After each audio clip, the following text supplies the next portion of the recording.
മണൽക്കാട്ടുകാരുടെ എന്ന ഇസ്ലാമിക ചരിത്ര പ്രസംഗത്തിന്റെ രണ്ടാം ഭാഗം ഞങ്ങളിവിടെ അവതരിപ്പിക്കുമ്പോൾ കഴിഞ്ഞു പോയ കവികളുടെ ഭാഗങ്ങൾ നിങ്ങളുടെ മനോമുഖത്തിൽ ഉണ്ട് എന്ന് ഞങ്ങൾ വിശ്വസിക്കുന്നു. എന്നിരുന്നാലും പുതുമുഖ ശ്രോതാക്കൾക്ക് കഥ ഇതുവരെ അംഗങ്ങളെ അബിസിനിയയിലെ രോഗം എന്ന ഗ്രാമത്തിൽ ബാഹു എന്ന പേരുള്ള ഒരു മനുഷ്യൻ ജീവിച്ചു. ബാഹുവിനുണ്ടായ സന്താനമാണ് ലുക്മാൻ. തന്റെ ജീവിത ചര്യയിൽ വളരെ ഭക്തിയോടുകൂടെ ആത്മാർത്ഥതയോടെ ജീവിച്ച് വളർന്ന ഒരു ചെറുപ്പക്കാരനാണ്. 5 വയസ്സായപ്പോൾ തൗറാത്ത് എന്ന വേദഗ്രന്ഥം മുഴുവൻ മനഃപ്പാഠമാണ്. അതോടൊപ്പം തന്നെ തന്റെ ഗുരുവിൽ നിന്ന് പച്ചിലകളെ കൊണ്ട് മരുന്നുണ്ടാക്കി രോഗം സുഖപ്പെടുത്തുന്ന അത്ഭുത സിദ്ധികൾ നിർമ്മിച്ച ഒരു ബിഷപ്പിനായിട്ട് അദ്ദേഹം മാറുകയാണ്.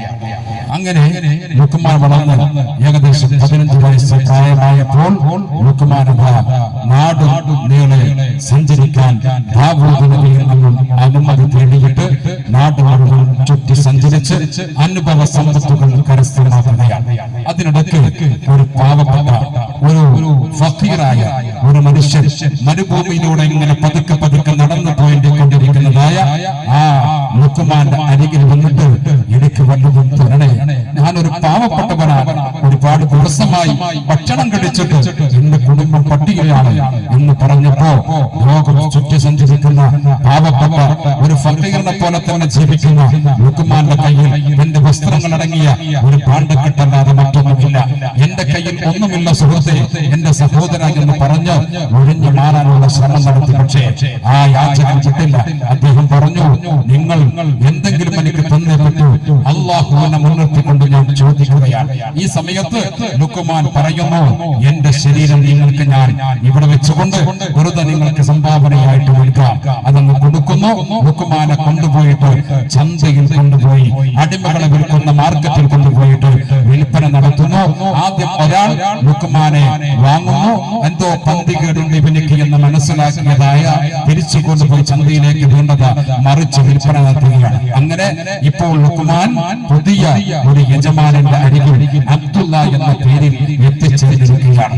അബ്ദുള്ള എന്ന പേരുള്ളതായ ഈ മനുഷ്യൻ, ഈ ചെറുപ്പക്കാരൻ ഈ യജമാനന്റെ വീട്ടിന്റെ ഉള്ളിലേക്ക് ചെന്നപ്പോ അമ്പരച്ചുംബിയായ, ആരും കണ്ടാൽ ഒന്ന് കണ്ണു പിടിച്ചു നിന്ന് നോക്കി പോകുന്നതായ ആ കൊട്ടാരം പോലെ സദൃശ്യമായ വീടിന്റെ ഉള്ളിലേക്ക് ആ ഗേറ്റ് അങ്ങോട്ട് തുറന്നിട്ടത് ലുക്മാനെയും കൊണ്ട് യജമാനൻ ചെല്ലുന്നു.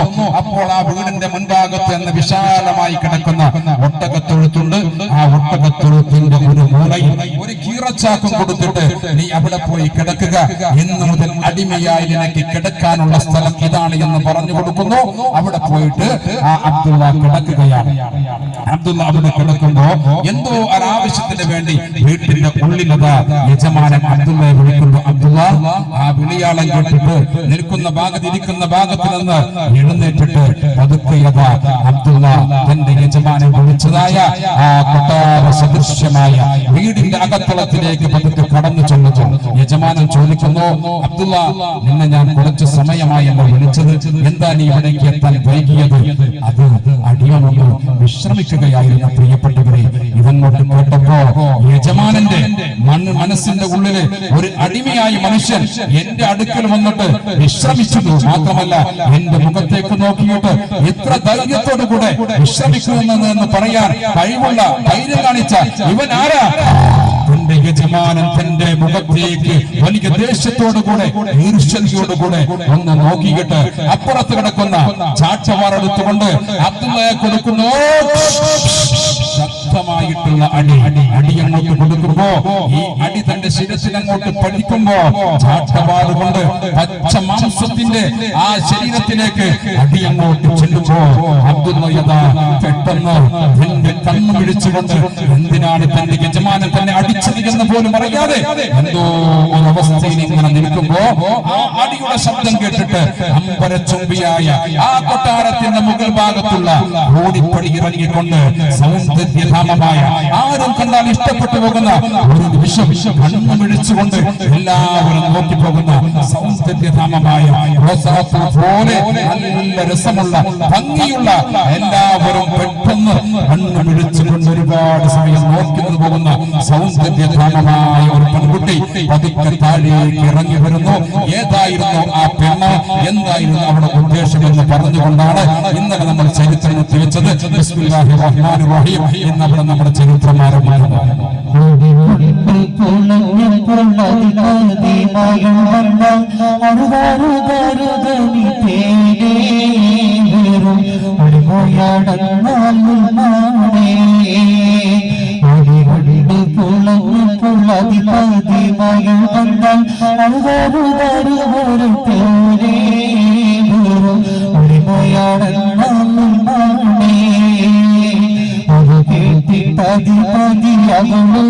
തിരിച്ചാടി അവനോടൊന്നും പൊടികൾ പോലെ അച്ചാരം കൊടുക്കടി നാളെ പൊളങ്ങപ്പുള്ളതിപതി മകൾ വന്നാൽ അറുതറുതറുതേരെ വരും ഒരുമയാണെന്നാൽ അടിയങ്ങോട്ട് കിട്ടിയപ്പോ ആ കൊട്ടാരത്തിന്റെ മുകളിൽ നിന്ന് ശബ്ദം കേട്ടുകൊണ്ട് താഴേക്ക് ഇറങ്ങി വന്നിരിക്കുന്നത് ആ യജമാനന്റെ മൂത്ത മകളായ പെൺകുട്ടിയാണ്.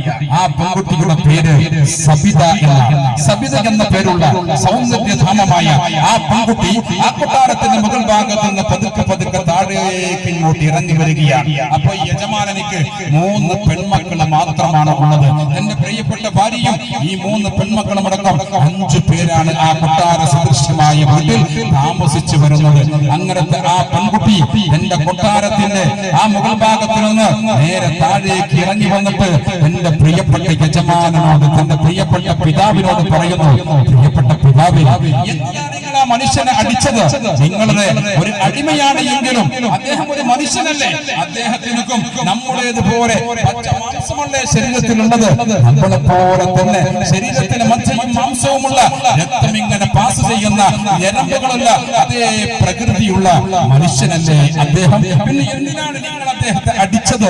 പിതാവിനോട് ചോദിച്ചപ്പോ ഉപ്പ പറയുന്നു, എടി മോളെ, നീ എന്റെ മോളാണ്, എല്ലാം ശരിയാണ്. പക്ഷേ എന്റെ അടിമയെ ഞാൻ അടിച്ചതിൽ നിനക്ക് എന്തുണ്ട് നഷ്ടം?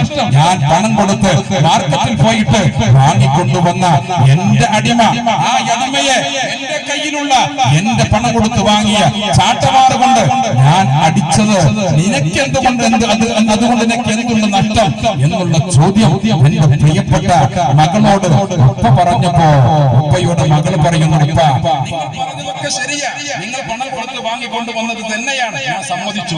പക്ഷേ അദ്ദേഹവും ഒരു മനുഷ്യൻ തന്നെയല്ലേ? ഒരു മനുഷ്യനായ അദ്ദേഹത്തെ ഇങ്ങനെ അടിക്കാൻ പാടുണ്ടോ? അദ്ദേഹത്തിന് നമ്മെ പോലെ വേദനയും നമ്മെ പോലെയുള്ള പ്രയാസങ്ങളും ഉണ്ടാവില്ലേ? ഇതൊന്നും ആവർത്തിച്ച് പറഞ്ഞപ്പോ എന്റെ പ്രിയപ്പെട്ടതായ യജമാനനോട് ഈ വാക്ക് എന്റെ പ്രിയപ്പെട്ട പിതാവിനോട് ഈ പെൺകുട്ടി അങ്ങോട്ട് പറഞ്ഞപ്പോ ഈ പെൺകുട്ടിയോട് ഉപ്പ പറയുകയാണ്, എടി എന്റെ അടിമയെ ഞാൻ അടിച്ചതിൽ അദ്ദേഹത്തിനില്ലാത്ത വേദന, അവനക്കില്ലാത്ത വേദന നിനക്ക് അനുഭവപ്പെടുന്നുണ്ടെങ്കിൽ ഈ പെൺകുട്ടിയെ മുഖത്തേക്ക് നോക്കിയിട്ട് സ്വന്തം ഉപ്പ പറയുകയാണ്, ആ അടിമയെ വേണമെങ്കിൽ നീ നിന്റെ ഭർത്താവായി സ്വീകരിച്ചു. ഇവൻ കേട്ടപ്പോ ഈ പെൺകുട്ടി ആകെ അംഗാളിച്ചു പോവുകയാണ്. എന്താണ് ഉപ്പ പറയുന്നത്? ഒരു അടിമയെ സ്വന്തം മകളോട് ഭർത്താവായി സ്വീകരിക്കാനോ? ഇന്നുവരെ നാട്ടിൽ നടന്നിട്ടില്ലാത്ത ഇങ്ങനത്തെ ഒരു നാട്ടു നടപ്പിന് വേണ്ടി ഒരു ഉപ്പ മകളോട് കൽപ്പിക്കുന്നു അടിമയെ ഭർത്താവായി സ്വീകരിക്കാൻ. അതും കൽപ്പിക്കുന്നത് സ്വന്തം പിതാവ്. ഇല്ല, എന്താണ് എന്റെ ഉപ്പാക്ക് ഇത്രയും കാലം ജീവിച്ചിട്ട് എന്റെ ബുദ്ധിയിൽ നല്ല ഒരു സ്വഭാവമോ കാര്യങ്ങളോ ഉരുത്തിരിഞ്ഞു വരാത്തത് എന്നുള്ള ചിന്തയില് ആ മകൾ തന്റെ പ്രിയപ്പെട്ട ഉപ്പയുടെ അരികിലങ്ങോട്ട് മാറി നിന്ന് അന്തം വിട്ട് അന്താളിച്ചുകൊണ്ട് ഇങ്ങനെ നിൽക്കുന്ന സമയത്താണ് അത് സംഭവിക്കുന്നത്. എന്തോ എങ്ങോ സഫർ വീട ചൊല്ലുന്നേ, എന്തോ എങ്ങോ സഫർ വീട ചൊല്ലുന്നേ, എന്റെ വീടും പരിസരവുമെന്ന് ഒക്കത്തിൽ മുഖ്യ നഫീസത്തു കൊണ്ടാണ് പൊട്ടിടണേ